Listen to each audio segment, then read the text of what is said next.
आदर्श पिलाने ग्रहण करेंगे। बंधुगण मु भी जन शिक्षक पुत्र मो बापा होती स्वर्गत राधाश्याम बारिक आपण मैंने समस्त जानी कि नहीं जानी ये मो आगे बसी आम बड़ भाई निरद वरण महांती से जानते आउ जन बड़ भाई बस स्वप्नेश्वर बाबू स्वप्नेश्वर स्वयं महोदय। तेणु आपण मैंने गुरु को यथोचित सम्मान देवे। तृतीय हूँ अतिथि अतिथिर केवे अमर्यादा करना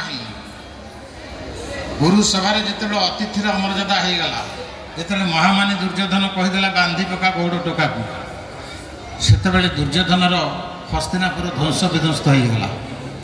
अतिथि होती सर्वश्रेष्ठ अतिथि होती विष्णुकर अवतार जहाँ कहती बंधुर आगमन देखी उठिब आसन उपेक्षी भावे आसब कि दूर संभ्रमे करी नमस्कार अभिग मन मंजू बाणी तोषिब निज घरे आनी हेमंत प्रकारे काकटपुर स्कूल भासी बंधु को जंती विष्णु भावे।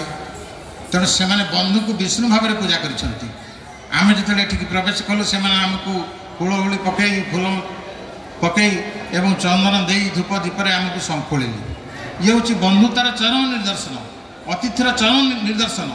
अतिथि की केवे हेय ज्ञान करना जी अतिथि की हेय ज्ञान करे सी केवे कौटी तार ठीक स्थान पाइपे ना सुजोग पाइपे ना। तेणु बंधुगण मु बेसी किसी कहवाई चाहूनी कोमलवती छात्र छात्री तमें ये स्कूल जो प्रधान शिक्षक श्रीकांत बाबू